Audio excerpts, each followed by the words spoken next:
Class 11 business স্টাডিজের second part finance and ট্রেডের একদম লাস্ট চ্যাপ্টার ইন্টারন্যাশনাল বিজনেসের আজকে আমরা করব ফার্স্ট টপিক। আজকে আমরা পড়া শুরু করবার আগে একটু দেখে নেব আমাদের সিলেবাসে কি কি আছে। আমাদের সিলেবাসে আছে concept and complexities of international trade, export import procedure and documents required, World Trade Organization WTO তার historical perspective, functions and agreements। এবার আমরা দেখব আমাদের মার্কস ডিভিশন। এই চ্যাপ্টার থেকে তোমাদের আসবে 4টে প্রশ্ন 1 মার্কের এবং একটা প্রশ্ন 4 মার্কের, সুতরাং টোটাল মার্কস অ্যালোটেড ইজ 8। এবারে আমরা জেনে নেব ইন্টারন্যাশনাল বিজনেস বলতে আমরা কি বুঝে থাকি। ইন্টারন্যাশনাল বিজনেস নিয়ে আমাদের একটা প্রাথমিক আইডিয়া হয়েছিল একদম শুরুর চ্যাপ্টারে, যেটা ছিল nature and purpose of business. সেখানে আমরা দেখেছিলাম যে আমরা ট্রেডকে মেনলি দুটো ভাগে ভাগ করতে পারি, একটা হচ্ছে ডোমেস্টিক ট্রেড, একটা হচ্ছে ইন্টারন্যাশনাল ট্রেড। ডোমেস্টিক ট্রেডকে আবার আমরা দুভাগে ভাগ করি, একটা হচ্ছে হোলসেল ট্রেড আর রিটেল ট্রেড। আর ইন্টারন্যাশনাল ট্রেডকে আমরা 3টে ভাগে ভাগ করতে পারি, একটা হচ্ছে আমদানি ব্যবসা, রপ্তানি ব্যবসা এবং পুনর্রপ্তানি ব্যবসা। তাহলে এবার এই যে ইন্টারন্যাশনাল বিজনেস রয়েছে সেটা নিয়ে আমরা একটু আইডিয়া করি এবং দেখে নিই ইন্টারন্যাশনাল ট্রেড আর বিজনেসের মধ্যে কোনো ডিফারেন্স আছে নাকি দুটোর মিনিংই same. Business transaction taking place within the geographical boundaries of a nation is known as domestic or national business. It is also referred to as internal business or home trade. একটা organisation যখন তার geographical বাউন্ডারির মধ্যে কোনো ব্যবসা করে থাকে তখন আমরা তাকে বলে থাকি ডোমেস্টিক বিজনেস বা ন্যাশনাল বিজনেস। শুধু তাই নয়, এর আরও নাম আছে, একটা হচ্ছে ইন্টারনাল বিজনেস বা একে আমরা হোম ট্রেডও বলে থাকি। Manufacturing and trade beyond the boundaries of own country is known as international business. For this, international business are those business activities that take place across the national frontiers. অর্থাৎ আমাদের দেশের সীমার বাইরে গিয়ে যখন আমরা কোনো ব্যবসা করে থাকি বা কোনো ম্যানুফ্যাকচারিং কাজ করে থাকি তখন আমরা সেটাকে ইন্টারন্যাশনাল বিজনেস বলে থাকি। অর্থাৎ এখানে দেশীয় সীমারেখাটা কিন্তু ভীষণ রকমভাবে important. It involves not only the international movement of goods and services but also of capital, personnel, technology, intellectual property like patents, trademarks, know-how and copyright. কিন্তু ইন্টারন্যাশনাল বিজনেস বলতে আমরা শুধুমাত্র গুডস এবং সার্ভিসের মুভমেন্টকেই বুঝবো না, এর মধ্যে মূলধন, শ্রমিক, টেকনোলজি এছাড়াও বিভিন্ন ইন্টেলেকচুয়াল প্রপার্টিজ যেমন patent, trademark, know how, copyright সমস্ত কিছুই কিন্তু এর ভিতরেই থাকবে। International trade is a part of international business. এই যে ইন্টারন্যাশনাল বিজনেসের কথা আমরা বলছি তার একটা পার্ট হচ্ছে international trade. International trade comprising of exports and imports of goods is an important component of international business. International trade বলতে আমরা যখন ইম্পোর্ট আর এক্সপোর্ট অফ দ্য গুডসকে ইন্ডিকেট করি তখন তার সাথে আমরা এটাও বুঝি যে এটা ইন্টারন্যাশনাল বিজনেসের একটা important component. The scope of international business has substantially expanded as international trade in services such as travel and tourism, transportation, communication, banking, distribution has considerably grown. International business-এর যে স্কোপ বা পরিধি সেটা বলতে আমরা শুধুমাত্র ইন্টারন্যাশনাল ট্রেডকে বুঝি না, কারণ ইন্টারন্যাশনাল ট্রেড মানে শুধুমাত্রই পণ্যর ক্রয় বিক্রয়কে বোঝায়। এর সাথে বিভিন্ন রকমের সেবা প্রদানকারী কার্যকলাপও কিন্তু আমাদের ইন্টারন্যাশনাল বিজনেসের অন্তর্ভুক্ত, যার মধ্যে তোমাদের পড়বে travel, tourism, transportation, communication, banking and distribution. The other equally important development are increased foreign investment and overseas production of goods and services.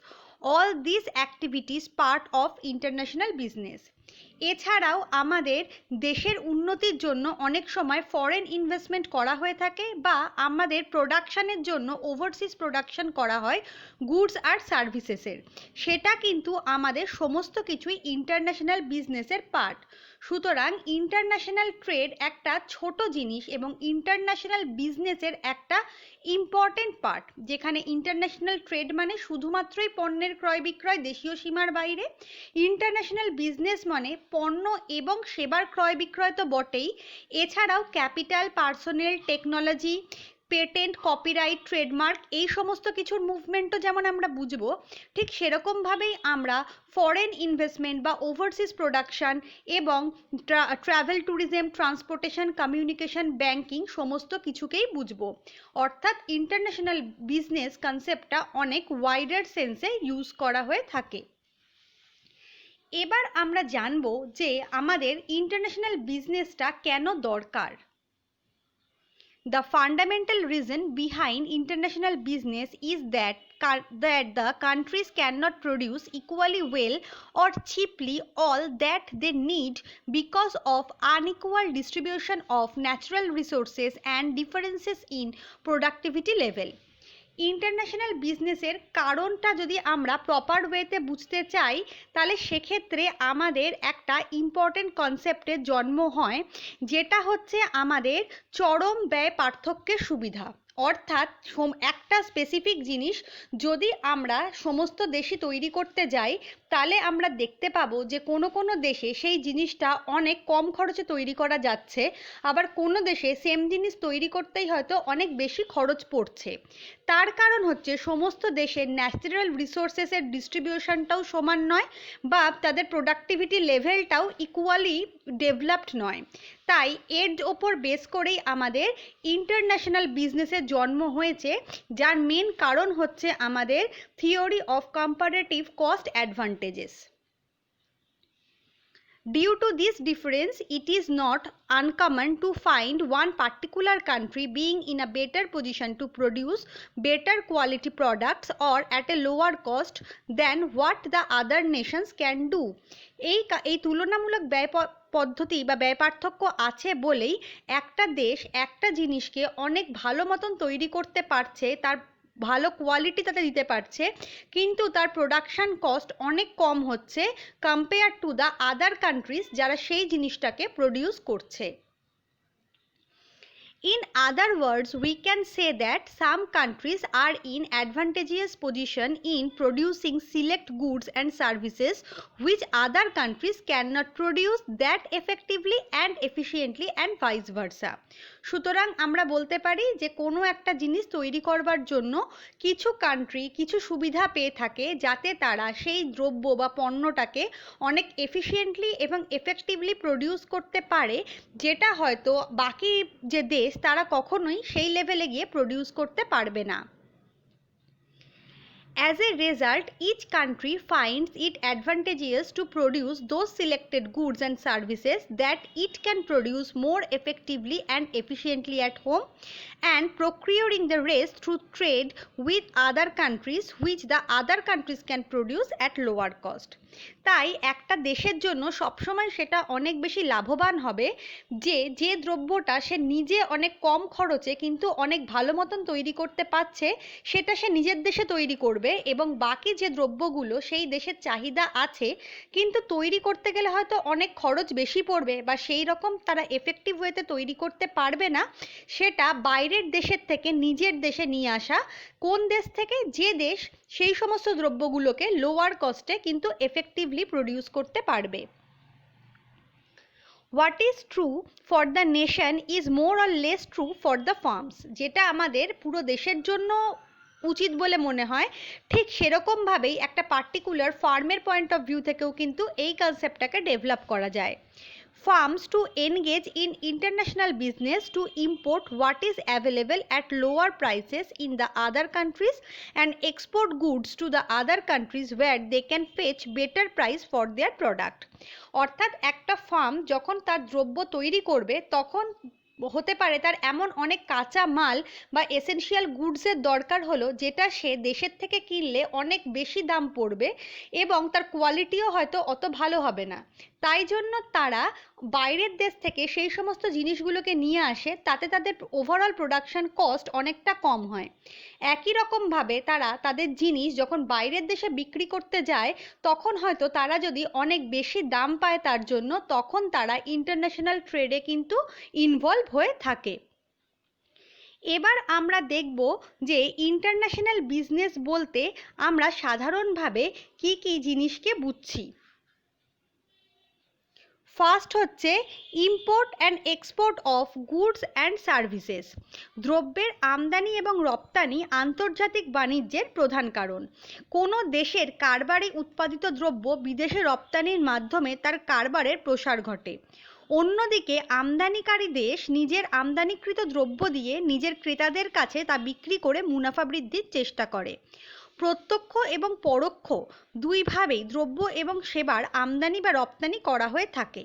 প্রত্যক্ষ আমদানি রপ্তানির ক্ষেত্রে এক দেশের কারবারি সরাসরি অন্য দেশের কারবারির সাথে যোগাযোগ স্থাপন করে এবং নিজের উদ্যোগে পণ্য বা সেবার আমদানি ও রপ্তানির কাজ করে থাকে। নেক্সট হচ্ছে কন্ট্রাক্ট ম্যানুফ্যাকচারিং, অর্থাৎ চুক্তিবদ্ধ উৎপাদন। এগুলোর আমরা সহজেই জানি।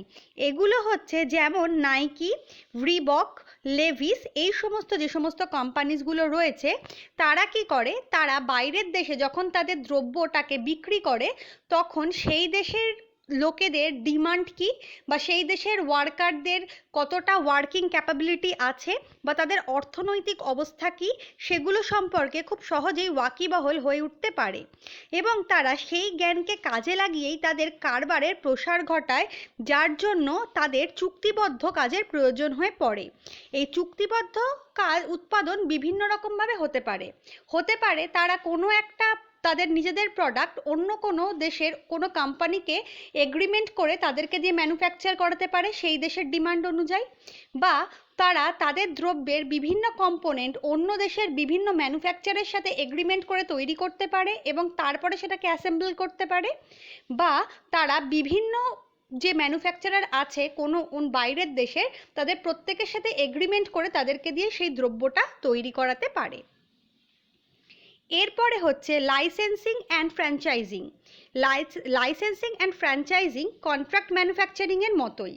এক্ষেত্রে কি হয়, এক্ষেত্রে কোনো একটা দেশ নিজেদের যে সমস্ত পণ্য বাইরের দেশে বিক্রি করে তারা ব্যবসাটা করতে চাইছে, সেই ক্ষেত্রে তারা অন্য দেশের যে ফার্ম রয়েছে তাদের কাছে নিজেদের ট্রেড সিক্রেট ব্যবহার করার অনুমতি দেয়। শুধু তাই নয়, তারা লাইসেন্সও ইউজ করতে পারে, তাদের টেস্ট এবং প্রেফারেন্স অনুযায়ী তাদেরকে নিজেদের কিছু মডারেশনও করতে পারে। এই সমস্ত যে ফ্র্যাঞ্চাইজিং এবং লাইসেন্সিং করা হয়ে থাকে, সেগুলোর উদাহরণ হিসেবে আমরা বলতে পারি ম্যাকডোনাল্ড, পিৎজা হাট, যেগুলো বেসিক্যালি আমাদের বাইরের দেশের সংস্থা, কিন্তু তারা আমাদের দেশে এসে তাদের ট্রেড সিক্রেট, তাদের লাইসেন্সিং ইউজ করার সুযোগ তো দিচ্ছেই, তার সাথে আমাদের দেশের মানুষের চাহিদা অনুসারে তাদের যে বিভিন্ন রেসিপিস রয়েছে তার মধ্যেও কিছু মডারেশন করার সুযোগ দিচ্ছে, যাতে সেটা আমাদের দেশের লোকেরা খুব সহজেই অ্যাভেল করতে পারে। নেক্সট হচ্ছে ফরেন ইনভেস্টমেন্ট। ফরেন ইনভেস্টমেন্ট বলতে আমরা কি বুঝি? ফরেন ইনভেস্টমেন্ট বলতে আমরা বুঝি বিদেশি লগ্নিকে। এই বিদেশি লগ্নি সাধারণভাবে আমরা দুটো বেসিসে ভাগ করতে পারি, যার মধ্যে প্রথম হচ্ছে foreign direct investment. Foreign direct investment বলতে বেসিক্যালি আমরা বুঝি যখন কোনো মার্জার বা অ্যামালগামেশন হয়ে থাকে, অর্থাৎ বিদেশের বাজারে নিজের ব্যবসার শাখা খোলা বা বিদেশের কোনো কারবারের মালিকানার কিছু অংশ বা সম্পূর্ণ অংশ কিনে নিয়ে বিদেশের বাজারে নিজের ব্যবসার প্রসার ঘটানোকে আমরা বলে থাকি ফরেন ডিরেক্ট ইনভেস্টমেন্ট বা এফডিআই। এর মধ্যে আমাদের প্রথম হচ্ছে জয়েন্ট ভেঞ্চার বা যৌথ উদ্যোগ। এখানে কি করা হয়, বিদেশের বাজারে প্রবেশ করার এটা একটা খুব পরিচিত উপায়। দুটো স্বাধীন কারবার একত্রিত হয়, যখন তৃতীয় একটা স্বাধীন কারবার গড়ে তোলে তখন আমরা সেটাকে বলে থাকি জয়েন্ট ভেঞ্চার। যেমন বিদেশি এবং স্থানীয় কোনো কারবার একত্রিত হয়ে তৃতীয় কারবারি সংস্থা তৈরি করেছে, সে তার উদাহরণ আমাদের দেশে হচ্ছে ভারতের মারুতির উদ্যোগে জাপানি সুজুকি লিমিটেডের সাথে তাদের একটা জয়েন্ট ভেঞ্চার হয়েছিল, যার মাধ্যমে কি হয়েছিল, জাপান আমাদের দেশের কার ইন্ডাস্ট্রিতে কিছুটা নিজেদের ক্ষমতায় নিয়ে আসতে পেরেছিল। নেক্সট হচ্ছে হোললি ওন্ড সাবসিডিয়ারি কোম্পানি। বিদেশি কোনো প্রতিষ্ঠান যখন স্থানীয় কোনো প্রতিষ্ঠানের মালিকানার কিছু অংশের পরিবর্তে সম্পূর্ণ অংশ ক্রয় করে নিজের ব্যবসার প্রসার ঘটায়, তখন আমরা তাকে বলে থাকি হোললি ওন্ড সাবসিডিয়ারি।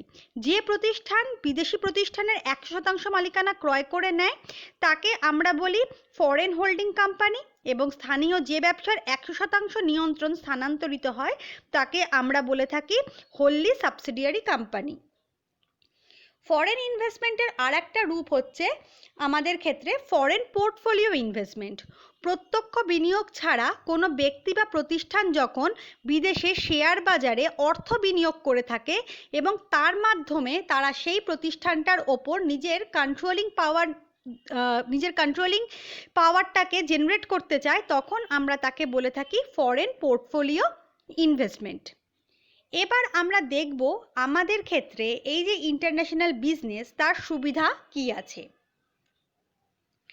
দেশের পক্ষে ইন্টারন্যাশনাল বিজনেসের সুবিধাগুলো হচ্ছে অপটিমাম ইউটিলাইজেশন অফ রিসোর্সেস, অর্থাৎ যে দেশে যে দ্রব্য বা যে সম্পদ খুব সহজেই পাওয়া যায় সেই সম্পদগুলোকে আমরা খুব সহজেই কাজে লাগিয়ে সেই দ্রব্য উৎপাদন করতে পারি, ফলে ওয়েস্টেজ কম হয় এবং রিসোর্সের অপটিমাম ইউটিলাইজেশন হয়ে থাকে।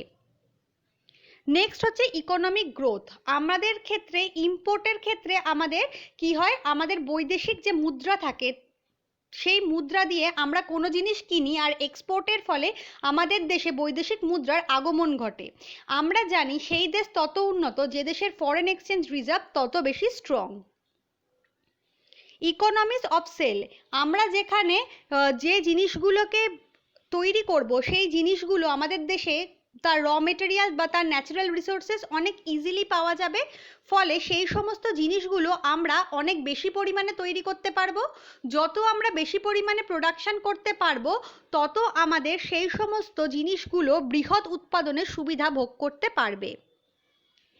এনহেন্সেস দ্য স্ট্যান্ডার্ড অফ লিভিং, দেশীয় পণ্যের উৎপাদনে ব্যয় হ্রাসের সঙ্গে সঙ্গে বিদেশ থেকে স্বল্প মূল্যে আমদানি করা উন্নত মানের পণ্য এবং পরিষেবা জীবনযাত্রার মানের উন্নতি ঘটাতে সাহায্য করবে। নেক্সট হচ্ছে এমপ্লয়মেন্ট পোটেনশিয়ালিটি, অর্থাৎ এক্ষেত্রে আমাদের অন্যান্য উপাদানের মতো প্রত্যক্ষ এবং পরোক্ষভাবে শ্রম নিয়োগের সুযোগ বাড়বে, ফলে বিভিন্ন ধরনের নতুন নতুন কাজের সুযোগ তৈরি হবে। নেক্সট হচ্ছে প্রাইস স্টেবিলাইজেশন, অর্থাৎ দ্রব্যমূল্যের স্থিতাবস্থা। উৎপাদনের উপাদানের সুষম ব্যবহার বিশ্ববাজারে দ্রব্যমূল্যের ক্ষেত্রে স্টেবিলিটি আনতে সাহায্য করে। যে বাজারে যোগানের পরিমাণ বেশি সেই বাজার থেকে যে বাজারে যোগানের পরিমাণ তুলনামূলকভাবে কম সেখানে যদি আমরা স্থানান্তরিত করতে পারি তাহলে সেক্ষেত্রে আমাদের স্টেবিলাইজেশনটা বজায় থাকবে। এটা গেল আমাদের দেশের ক্ষেত্রে ইন্টারন্যাশনাল বিজনেসের সুবিধা।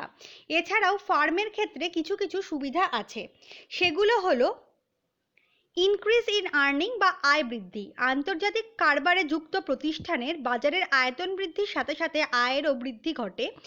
দেশের বাজারে কোনো দ্রব্যের চাহিদা কম থাকলে উৎপন্ন দ্রব্য বিদেশে রপ্তানি করে আয় বাড়ানো সম্ভব হয়।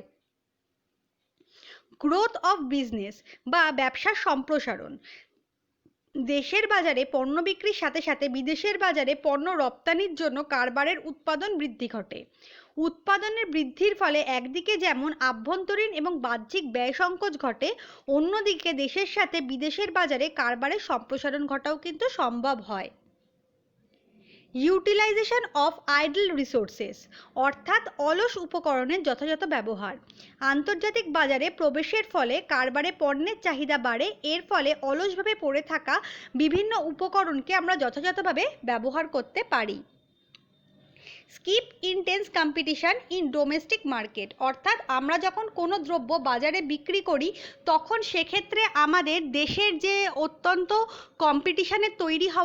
কম্পিটিশন থাকে যদি সেই দ্রব্যে, তাহলে সেটাকে আমরা স্কিপ করতে পারি, কিন্তু সেই দ্রব্যটা আমরা দেশীয় বাজারে বিক্রি না করলেও তার থেকে আমাদের লাভের পরিমাণ বৃদ্ধি করতে পারে। ইমপ্রুভড বিজনেস ভিশন, আমরা যত বিদেশের সাথে যোগাযোগ স্থাপন করব তত আমাদের ব্যবসার পরিধি অনেক বড় হবে। আমরা অন্য দেশের অর্থনৈতিক অবস্থা, তাদের শ্রমিকদের কাজের মান, উন্নত মানের টেকনোলজি সমস্ত কিছু সম্পর্কে জানতে পারবো। ফলে আমাদের বিজনেসের ভিশন যেটা থাকবে তারও কিন্তু ইমপ্রুভমেন্ট ঘটবে। এরপরে আমরা জানবো, যেহেতু ইন্টারন্যাশনাল বিজনেস আমাদের ন্যাশনাল টেরিটরির বাইরে হয়, সেই জন্য সেই ক্ষেত্রে আমাদের কি কি কমপ্লেক্সিটি তৈরি হতে পারে।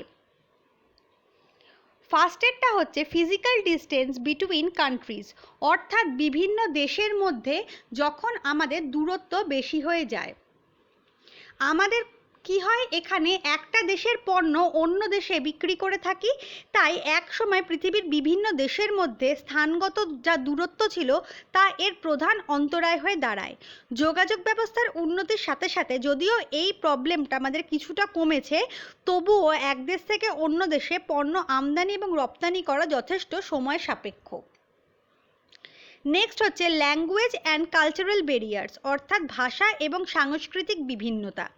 দুটি দেশের ভাষার মধ্যে যথেষ্ট পার্থক্য থাকে। শুধু তাই নয়, সাংস্কৃতিক ভিন্নতাও আমাদের কাজকে জটিল করে তোলে। ভাষার সঙ্গে সঙ্গে দুটি দেশের মধ্যে যখন সাংস্কৃতিক বিভিন্নতা থাকে তখন আন্তর্জাতিক কারবারে তা প্রধান অন্তরায় হয়ে দাঁড়ায়। এমএনসিসের ক্ষেত্রে কারবারের সাথে প্রত্যক্ষ এবং পরোক্ষভাবে জড়িত মানুষের ভাষা, সংস্কৃতি, মূল্যবোধ ইত্যাদির বিভিন্নতা থাকার কারণে রিসার্চের কাজ অনেক বেশি হয়ে যায়। ডিফারেন্স ইন কারেন্সিস, প্রত্যেকটা দেশের প্রচলিত মুদ্রা আলাদা এবং দুটি দেশের মুদ্রার প্রচলিত মুদ্রা থাকে তাদের বিনিময় হারও আলাদা। ওই বিনিময় হার প্রতিনিয়ত ওঠানামা করে, তাই সেগুলোকে প্রপার ট্র্যাকিং করে নিজেদের ক্ষেত্রে ব্যবসাকে শ্রীবৃদ্ধি ঘটানো যে কোনো কোম্পানির কাছেই একটা বড় চ্যালেঞ্জ। রিস্ক, কারবারের সঙ্গে যখন আমাদের বিভিন্ন ব্যক্তিরা যুক্ত থাকেন তখন তাদের সমস্ত অভ্যাসই কিন্তু আলাদা আলাদা হয়। শুধু তাই নয়, দুটি দেশের ভৌগোলিক দূরত্ব, রাজনৈতিক মতাদর্শেরও পার্থক্য থাকে। এছাড়াও দুটি দেশের মুদ্রার বিনিময় হারও ক্রমাগত ওঠানামা করে, যেগুলো কিন্তু আমাদের ঝুঁকিকে অনেক বেশি বাড়িয়ে তোলে। ইনঅ্যাডিকুয়েট ইনফরমেশান, যোগাযোগ ব্যবস্থার অনেক উন্নতি হলেও সবসময় কিন্তু রাজনৈতিক বা অন্যান্য কারণে বিদেশের বাজারের সম্পর্কে সঠিক তথ্য পাওয়া যায় না, যার ফলে এই তথ্য না পাওয়ার জন্য আমাদের কারবারি ব্যবসার ক্ষেত্রে অতিরিক্ত সমস্যার সৃষ্টি হয়। লিগ্যাল কমপ্লেক্সিটিস বা আইনগত জটিলতা, বিভিন্ন দেশের বিভিন্ন ব্যবসায়িক আইন আন্তর্জাতিক কারবারের জটিলতা বাড়ায়। এই আইন কানুন সম্পর্কে ওয়াকিবহাল থাকতে তো সবাইকেই হবে, কিন্তু কমপ্লেক্সিটিস যত বেশি হবে তত কিন্তু আমাদের অসুবিধা হবে। নেক্সট হচ্ছে পলিটিক্যাল কন্ট্রোল, আন্তর্জাতিক বাজারের উপর সবসময় রাজনৈতিক নিয়ন্ত্রণ একটা গুরুত্বপূর্ণ ভূমিকা পালন করে থাকে। একটি দেশের আন্তর্জাতিক কারবার বহুলাংশে ওই দেশের রাজনীতির দ্বারা প্রভাবিত হয়। রাজনৈতিক মতাদর্শ বা দেশের মতাদর্শের মধ্যে যখন পার্থক্য থাকে তখন কিন্তু আন্তর্জাতিক কারবারের ওপর তা বিরূপ প্রতিক্রিয়া সৃষ্টি করে থাকে। এবারে আমরা চলে যাব দেখতে যে আমাদের ডোমেস্টিক বিজনেস আর ইন্টারন্যাশনাল বিজনেসের মধ্যে কি কি পার্থক্য রয়েছে। Nationality of buyer and seller, domestic বিজনেসের ক্ষেত্রে যারা পার্টিসিপেট করছেন তারা একটা স্পেসিফিক যে দেশ বা কান্ট্রি তারই অন্তর্ভুক্ত থাকেন, কিন্তু ইন্টারন্যাশনাল বিজনেসের ক্ষেত্রে এখানে বিভিন্ন দেশের লোকেরা পার্টিসিপেট করে থাকে। Nationality of other stakeholders, এখানে কি বলেছে, ডোমেস্টিক বিজনেসে suppliers, employees, middleman, shareholder তাদের সিটিজেনশিপটা সেম থাকে, কিন্তু ইন্টারন্যাশনাল বিজনেসে কিন্তু তারা ডিফারেন্ট নেশনের হয়ে থাকেন। Mobility of the factor of production, এখানে এই যে ডোমেস্টিক বিজনেসের ক্ষেত্রে লেবার ক্যাপিটাল তার যা মুভমেন্ট হয় সেটা মেনলি দেশের মধ্যেই হয়ে থাকে, কিন্তু ইন্টারন্যাশনাল বিজনেসের ক্ষেত্রে এটা দেশের সীমা ছাড়িয়ে বিদেশেও চলে যায়। Country of heterogeneity across the market. Domestic মার্কেটের ক্ষেত্রে এই যে আমাদের কাস্টমার হেটারোজেনিটি থাকে সেটা মোটামুটি সেম নেচারের হয়ে থাকে, কিন্তু ইন্টারন্যাশনাল বিজনেসের ক্ষেত্রে যেহেতু ল্যাঙ্গুয়েজ, প্রেফারেন্স, কাস্টম সমস্ত কিছু ডিফারেন্স থাকে, সেই জন্য কিন্তু সেখানে আমাদের ক্ষেত্রে যে হোমোজিনিটি কনসেপ্টটা থাকে বা যেগুলো আমাদের সমান হওয়া উচিত সেগুলো কিন্তু সমান হয় না। Difference in business system and practices. দেশের মধ্যে যে কারবার গড়ে উঠবে তাদের প্র্যাকটিস এবং সিস্টেম মোটামুটি একই রকম হবে, কিন্তু বিদেশে যখনই সেই কারবারটা প্রসারিত হবে ইন্টারন্যাশনাল বিজনেসের ক্ষেত্রে, তখন কিন্তু আমাদের অনেক পার্থক্য চলে আসবে। Political system and risk. একই দেশের মধ্যে ব্যবসা করতে গেলে সেখানকার পলিটিক্যাল সিস্টেমও মোটামুটি সেমই থাকে, ফলে রিস্ক কম্পারেটিভলি কম থাকে, কিন্তু ইন্টারন্যাশনাল বিজনেসের ক্ষেত্রে একাধিক দেশ তাতে ইনভলভড হয়ে যায় বলে সেখানে পলিটিক্যাল সিস্টেম অনেকটা ভ্যারি করে এবং রিস্কও কিন্তু অনেক বড় হয়ে থাকে। Business regulations and policies. এই যে ডোমেস্টিক বিজনেস, তার পলিসি, ট্যাক্সেশন সিস্টেম, রুল, ল সমস্ত কিছুই কিন্তু একই হয়ে থাকে যেহেতু সেটা একটা সিঙ্গেল কান্ট্রির ইনভলভমেন্ট থাকে, কিন্তু ইন্টারন্যাশনাল বিজনেসের ক্ষেত্রে আমাদের রুলস, রেগুলেশনস সমস্ত কিছু আলাদা হয় বলে সেখানে আমাদের কিন্তু একটা প্রপার স্ট্যান্ডার্ড মেনটেন করতে হয়। নেক্সট হচ্ছে কারেন্সি। আমরা একই দেশের মধ্যে যখন ডোমেস্টিক বিজনেস করব তখন আমরা সেম কারেন্সি ইউজ করব, কিন্তু ইন্টারন্যাশনাল বিজনেসে একাধিক কান্ট্রি ইনভলভ থাকে বলে সেখানে ডিফারেন্ট কারেন্সি ইউজড হয়ে থাকে এবং যার এক্সচেঞ্জ রেটও কিন্তু ডিফার করে থাকে। আমরা এর পরের ক্লাসে বাকি টপিক নিয়ে আলোচনা করব।